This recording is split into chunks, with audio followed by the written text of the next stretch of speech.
본문은 어떤 의미에서 예수님의 승천을 끝으로 예수님의 지상사역이 종료가 되었음을 보여줍니다. 그러나 또 다른 의미에서 예수님의 지상사역은 끝난 것이 아니라 알고 보니까 제자들을 통해서, 저와 여러분을 통해서 지금도 계속되고 있음을 보여주고 있습니다.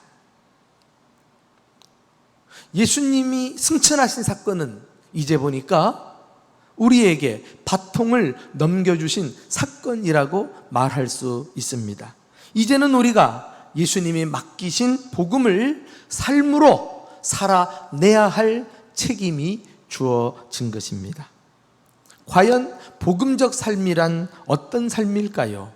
오늘 본문을 가지고 몇 가지로 함께 나누기를 원합니다. 첫 번째, 복음적 삶은 선교의 사명을 실천하는 삶입니다. 우리 읽대지만 다 같이 읽어보실까요? 시작. 복음적 삶은 선교의 사명을 실천하는 삶입니다. 한마디로 복음적 삶은 선교적 삶이라고 할 수가 있습니다. 조금 전 말씀드린 대로 예수님은 승천하시기 전에 제자들에게 사명을 맡기셨습니다. 우리는 이것을 예수 그리스도의 지상명령, The Great Commission 이라고 흔히 부릅니다마는 오늘 본문에 이 15절부터 16절에 이 지상명령의 내용이 잘 나와 있습니다. 예수님이 마지막 지상에서 명령했다 해서 지상명령이 아니라 지극할 지자 또 윗상자를 써가지고 가장 큰 명령, 이런 차원에서 지상명령이라고 말하거든요. 그 내용을 우리가 함께 들여다봅시다. 자, 시작. 또 이르시되 너희는 온 천하에 다니며 만민에게 복음을 전파하라. 믿고 세례를 받는 사람은 구원을 얻을 것이요 믿지 않는 사람은 정죄를 받으리라. 지상명령의 요지는 온 천하에 다니면서 만민에게 복음을 전파하라, 이런 내용이에요. 마태복음 28장 가서 보시면 예수님께서 승천하시기 직전에 지상명령을 주신 구체적인 내용이 나오죠. 그 내용도 압축하면 가서 복음을 전하라, 이렇게 요약할 수가 있습니다. 오늘 본문에서 말하는 온 천하는 어디입니까? 세상 모든 곳을 말합니다. 만민은 누구입니까? 세상 모든 사람들입니다. 그리하여 구원받은 그리스도인들은 마음의 크기를 넓혀서 스케일을 확장시켜서 세상을 무대로 주님의 나라를 섬겨야 하는 사람들임을 알 수가 있습니다.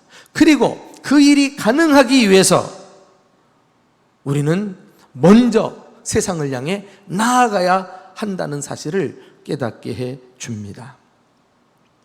사실 이 말씀을 받았을 때에 당시 제자들을 보세요. 자격이 있습니까?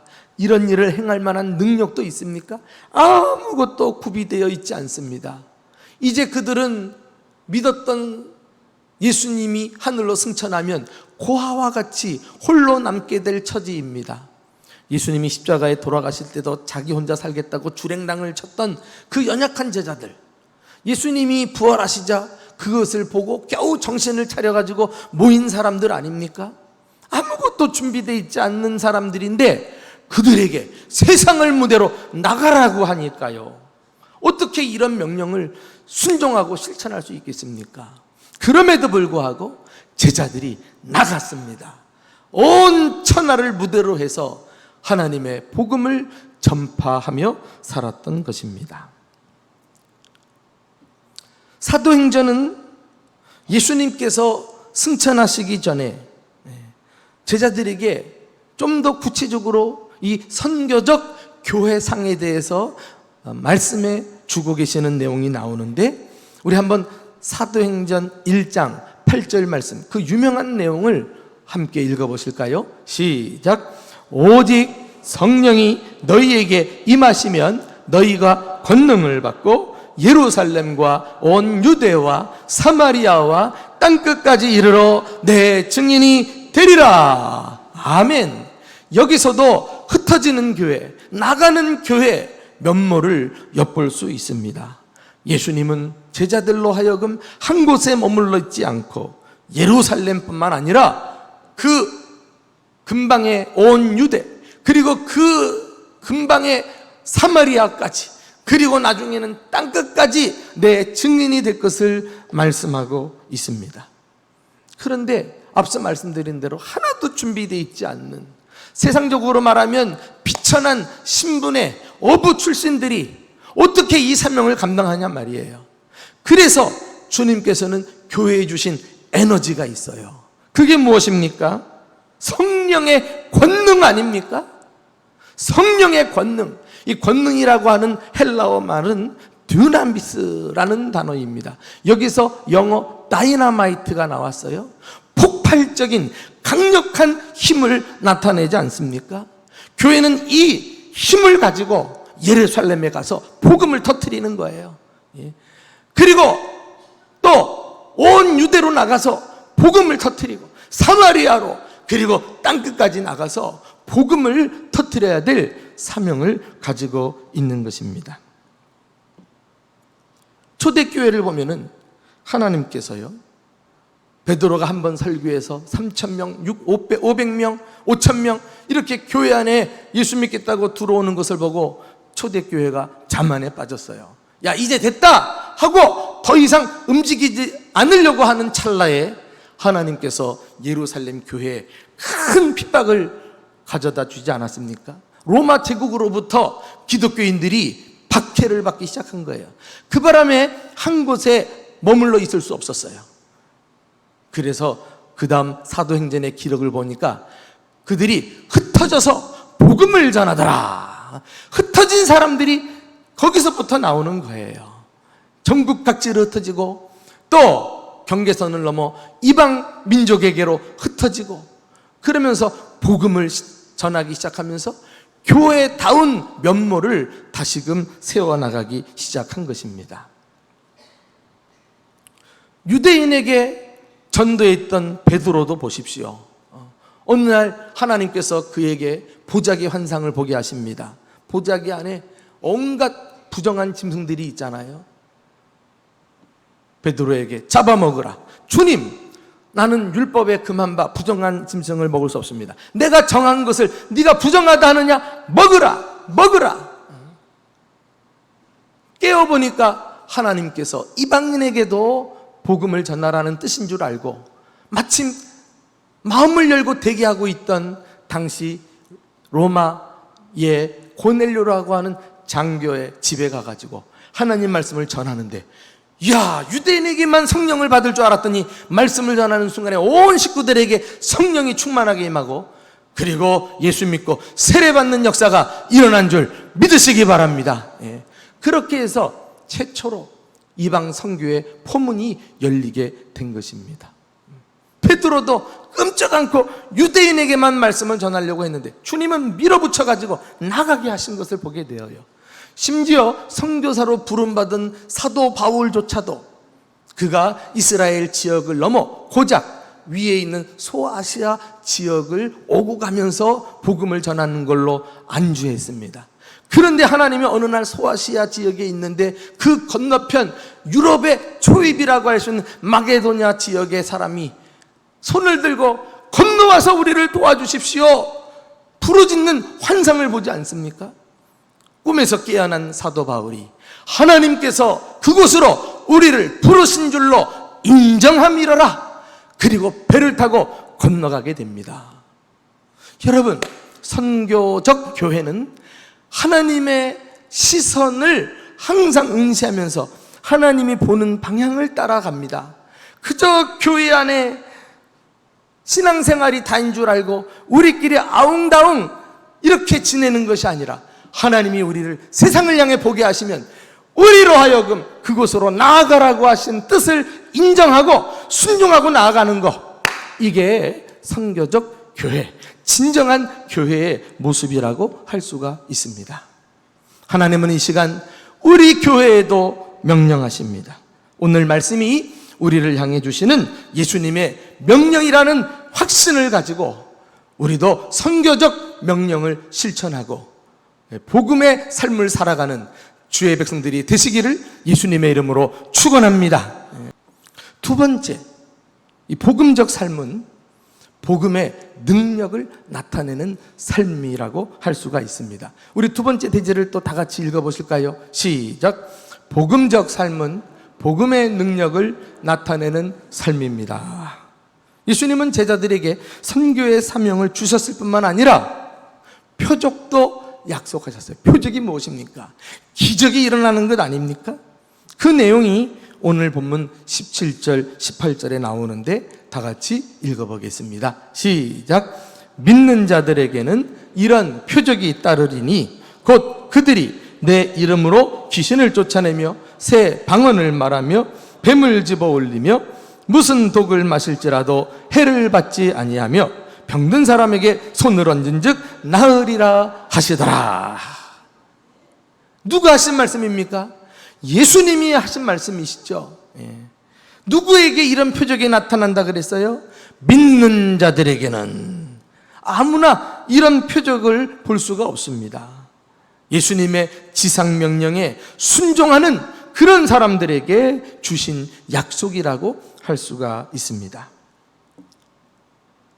예수님은 공생의 기간에도 제자들을 둘씩 짝을 지어서 노방전도를 보내셨어요. 마을을 전도케 하지 않았습니까? 이때도 그냥 보내지 않고 제자들에게 전도하는 중에 막 능력이 나타나고 표적을 보여주신 일이 있어요. 우리 마가복음 6장 12절 이하를 한번 같이 읽어봅시다. 자, 시작. 제자들이 나가서 회개하라 전파하고 많은 귀신을 쫓아내며 많은 병자에게 기름을 발라 고치더라 그리했어요. 여기서도 나가는 게 먼저예요. 아니, 나가지 않으면 아무 일도 일어나지 않아요. 우리의 신앙의 관심과 목적이 교회 안을 넘어서서 우리 지역과 세상을 섬기겠다, 이런 다짐이 아니면 이런 표적은 꿈도 꿀 수 없어요. 믿고 나갔더니 복음의 능력이 나타나고 놀라운 표적들이 이 연약한 제자들을 통해서 일어나지 않았습니까?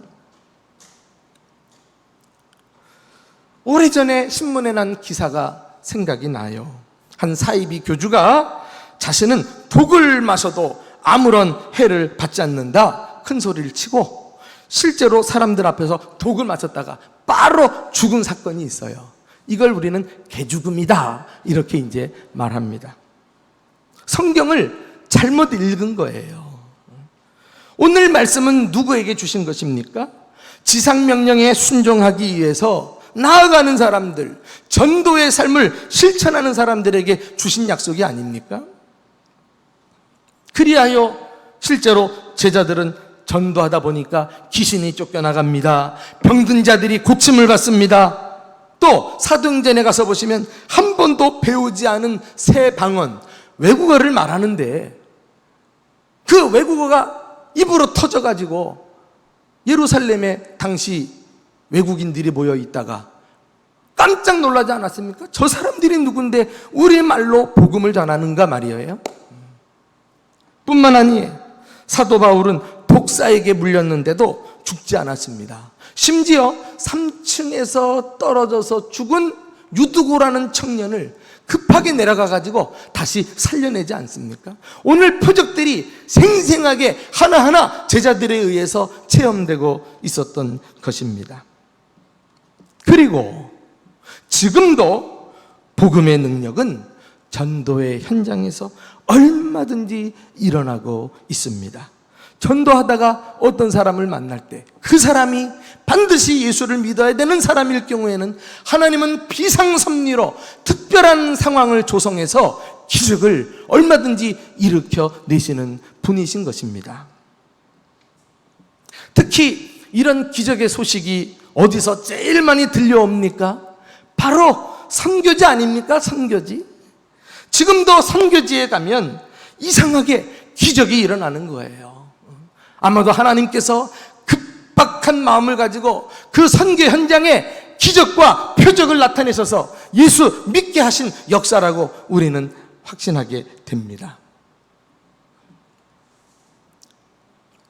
마지막으로 세 번째 복음의 삶은 예수님의 임재를 경험하는 삶입니다. 자, 우리 세 번째 대지 함께 읽어봅시다. 시작. 복음의 삶은 예수님의 임재를 경험하는 삶입니다. 예수님으로부터 시작된 복음은 예수님의 승천으로 끝나지 않았습니다. 마가복음의 마지막 절인 16장 20절은 복음의 역사가 제자들에 의해서 계속 진행되고 있음을 보여줍니다. 자, 우리 마지막 절 20절을 다 같이 읽어봅시다. 시작. 제자들이 나가 두루 전파할세 주께서 함께 역사하사 그 따르는 표적으로 말씀을 확실히 증언하시니라. 이 구절이 마가복음의 결론이에요.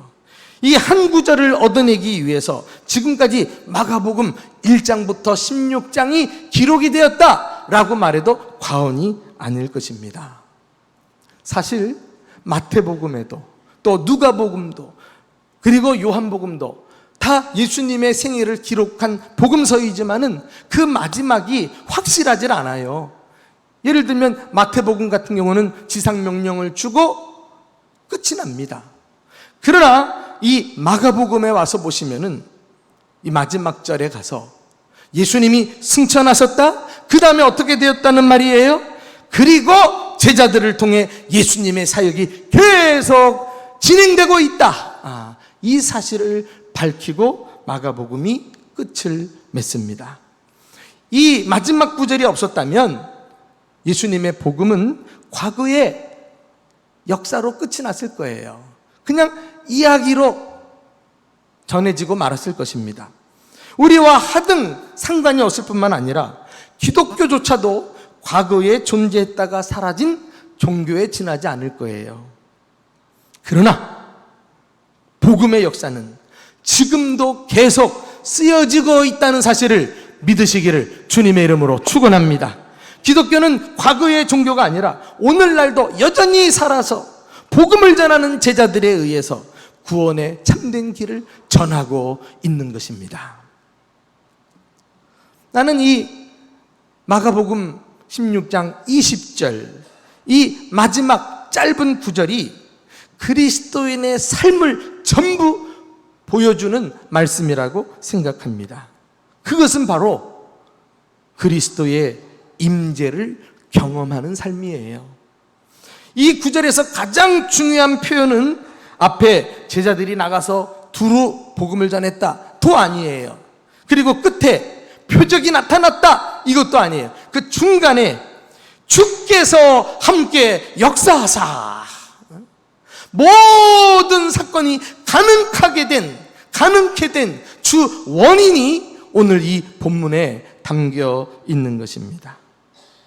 예수님께서 승천하시고 땅 위에만 제자들이 덩그럽게 남게 되었을 때 아마도 제자들이 두려움에 사로잡히지 않았겠어요? 그런데 우리의 짐작하고는 다르게 그들은 승천하시자마자 즉각 세상으로 나가서 담대히 복음을 전했던 것입니다. 어떻게 이런 일이 가능했을까요? 예수님이 승천하신 후에도 제자들과 함께 계셨기 때문입니다. 그렇습니다. 승천하신 예수님은 하나님 우편에 앉아서 세상 만국을 통치하고 계시지만 또한 여전히 교회와 함께 하시면서 교회 사역에 적극적으로 참여하고 계시는 분이십니다. 이 사실은 우리에게 얼마나 큰 위로와 격려가 되는지 몰라요. 그렇구나. 우리가 참 부족한 중에도 지상명령을 실천하는 것은 혼자서 하는 일이 아니구나. 주님이 우리와 함께 계시는구나. 이 사실을 깨달을 수 있는 것입니다.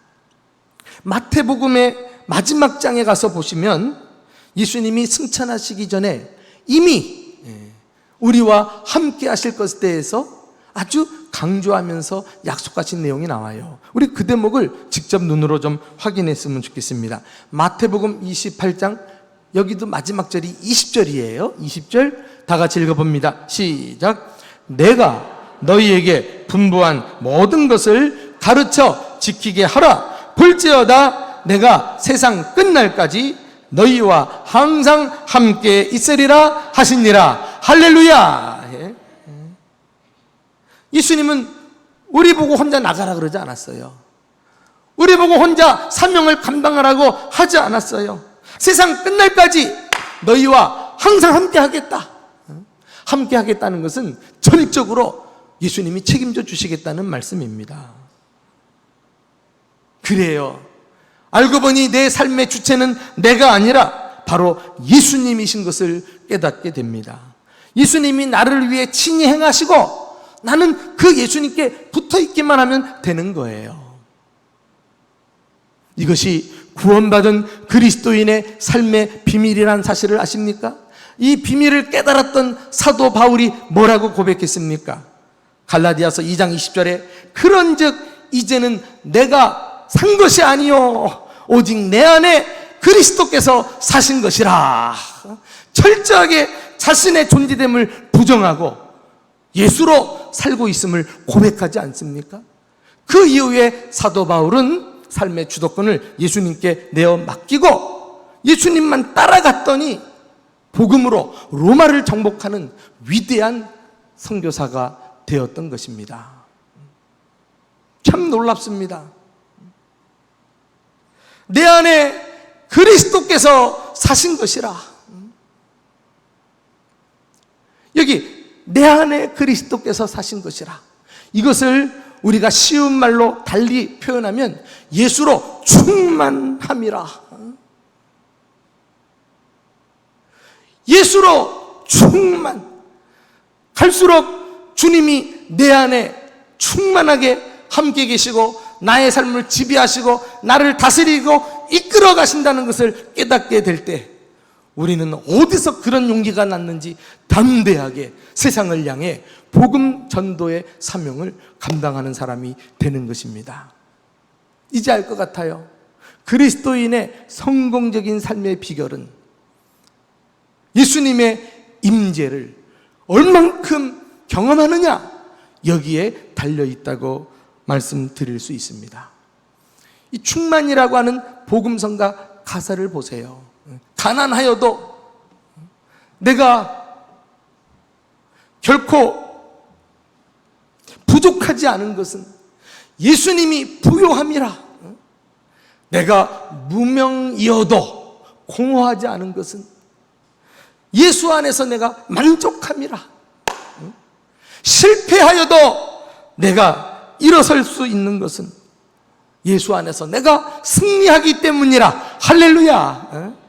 이것 엄청난 발견 아닙니까?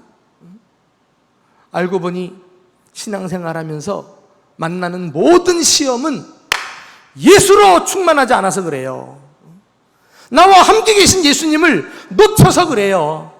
삶의 주도권을 여전히 자신이 꽉 붙들고 자기 힘으로 살아가기 때문에 그래요. 아무리 천하장사, 아무리 잘난 사람이라도 우리가 가진 힘이 얼마나 되겠습니까? 곧 바닥이 나지 않겠습니까? 이제 내가 사는 것은 내가 아니요 내 안에 그리스도께서 사는 것이라. 바로 이것이 그리스도인의 삶의 비밀인 것입니다. 바로 이것이 복음적 삶이라고 할 수가 있습니다. 이제 오늘 마가복음을 닫으면서 주님께서 우리에게 도전하시는 복음적 삶 마음에 새기고 이 땅에 사는 동안 하나님의 나라를 확장하다가 주님 나라 가서 큰 상급 받고 칭찬받는 저와 여러분 되시기를 주님의 이름으로 축원합니다.